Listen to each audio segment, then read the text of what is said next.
Hello beauties, welcome to 2019. This is the first video of the year, and as I told you all, I would be kicking off the year with my self-care series. I bet right about now you're wondering, who is that?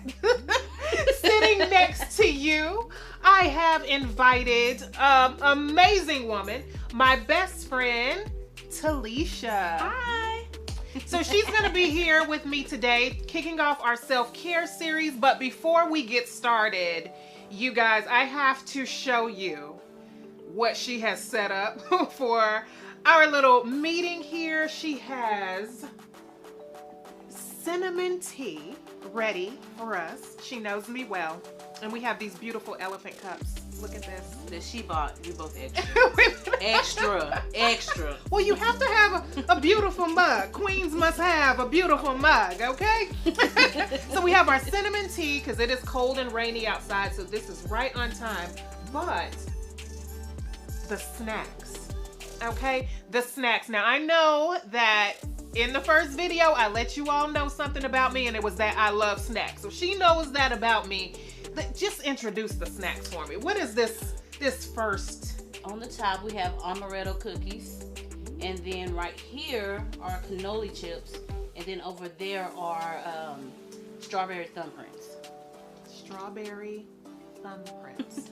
So I'm going to try one of these cannoli chips. Mm-hmm. And here they go. The wheel. The wheel. The wheel. Girl. Girl. The wheel. Oh my, y'all. If I could zoom in, but I'm not about to get up and walk over to my camera right now. But I'm gonna make sure I get a picture of all the snacks and where you can get them. But I'm telling you, these cannoli chips.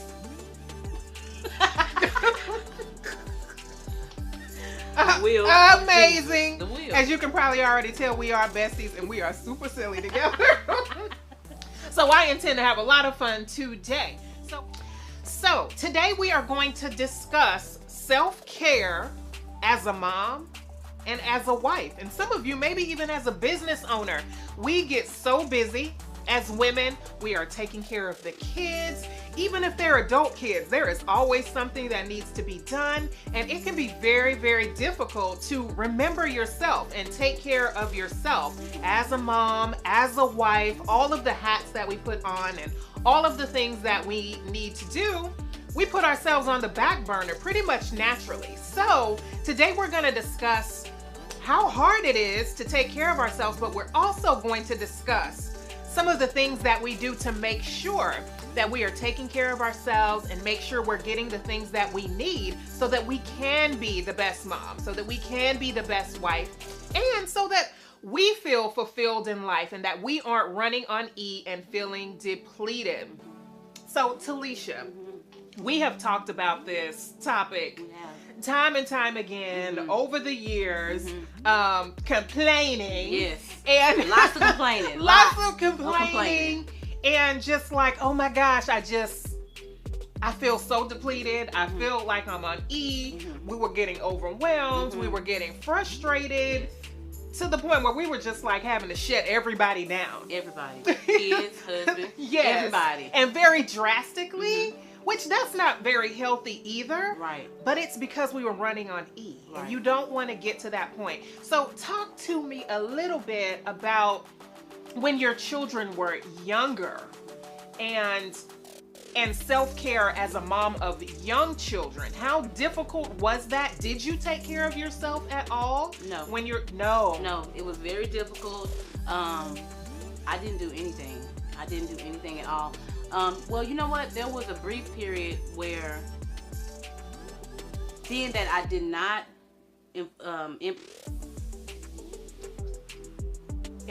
implement. There you go. Being that I did not implement self-care, it started to manifest in my health. So around 2006, when I would go to the doctor, the first thing they would say is, what are you stressed about? What are you stressed about? Wow. And I didn't realize I was stressed. I didn't realize, I was, that I even needed to take time for me. I didn't realize any of that needed to happen until all of that started to happen. And so what ended up going on was it manifested in my face was numb. The left side of my face was numb. And so I knew that wasn't right.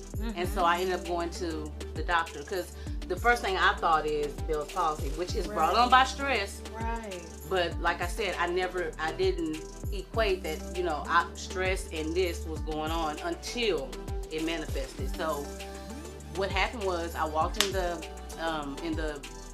office. They immediately saw me once I told them what's going on, and I was friends with the PA. Okay. And she walked in. She didn't ask me any family history, anything. She didn't try to.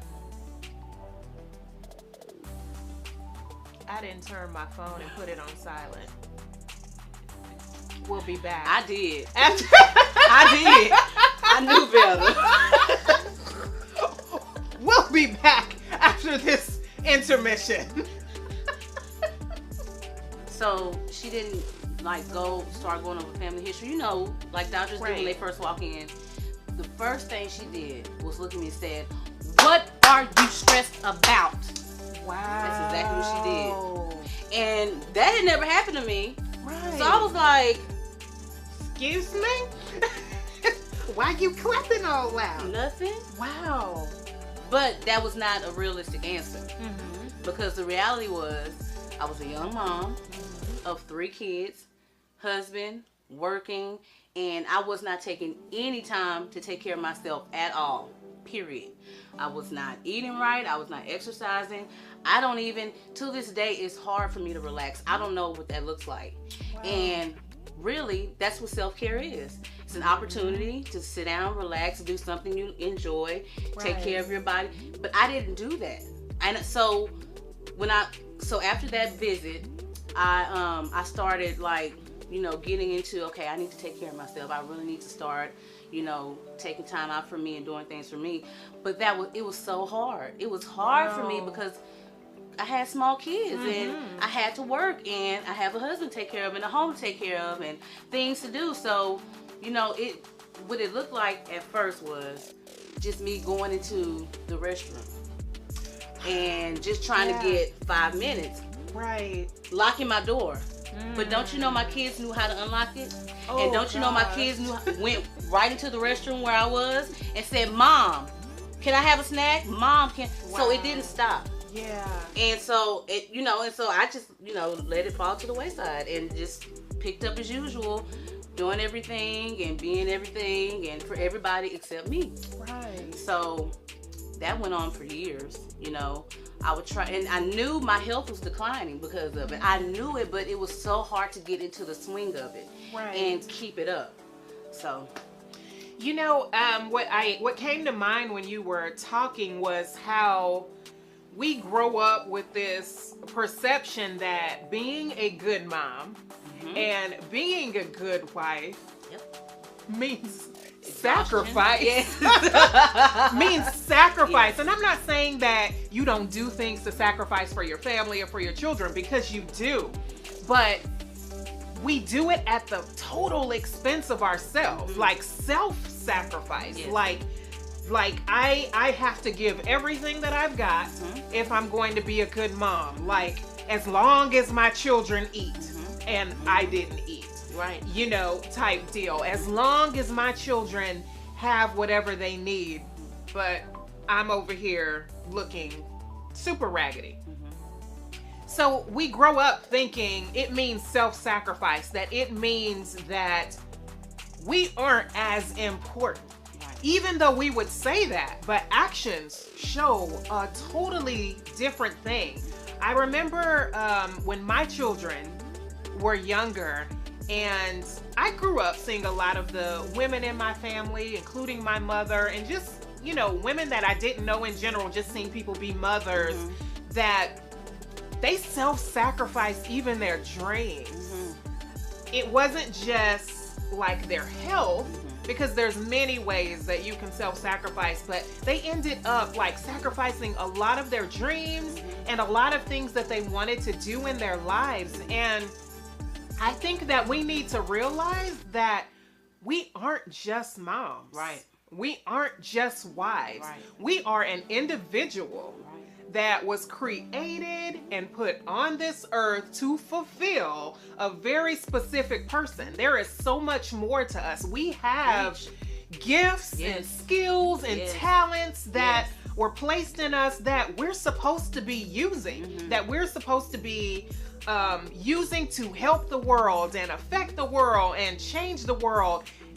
And when I say the world, I don't mean like the entire world, but we have people right in our sphere of influence, people that we work with, family members, people that we come in contact with, that we hold something that they need. And if we only focus on one small part of who we are and put everything into that and ignore the rest, we aren't being effective individuals. Right. And eventually you're going to be unfulfilled. Right. And so what ends up happening is you try to be the best mother, the best wife, while forgetting about yourself. And so then it turns into, after so long, resentment, anger, bitterness. And so then the great mother you were trying to be, the great wife you were trying to be is gone. Goes out because now you like, you know what? Right. Forget all y'all. Right. Forget all of y'all. And so I ended up being angry. Yes. I ended up lashing out. I ended up going quiet. I ended up just totally, basically withdrawing myself. And so they didn't have the greatest mom they could have had. They didn't have, my husband didn't have, the wife he could have had, because I forgot about me. I forgot about me. And so, I didn't know how to flip it. I didn't know how to, because I had focused on them so long, I didn't know what to do after that. So it just became just me just being a shell. A shell. A shell. Oh my gosh. Yeah. How many of you out there can relate with that? Like, I can really relate with that. Being a shell, it's like you're just going through the motions. You're just going through the motions, doing what you think you need to do, handling all of your responsibilities for the day, but you're just like an empty person.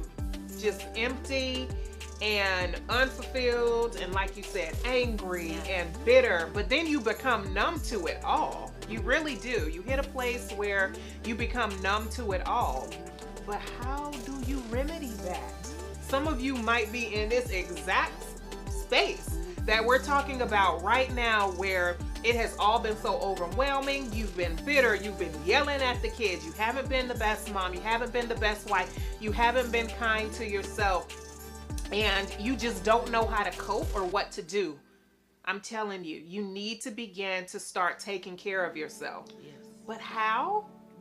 And how do you move past the guilt of taking care of yourself? Because when you take care of yourself, that means some things are going to have to wait. Yes. That means some things that you had as a priority are going to be pushed back, and you are going to be putting yourself as a priority. So how, you may ask? I want you to stay tuned, because we are going to get into that guilt aspects of it, because it is real, and it is something that keeps a lot of people from making themselves a priority, because they just feel too guilty. That can't be right, to make myself a priority, and I have kids, and I have responsibilities, and I have a husband.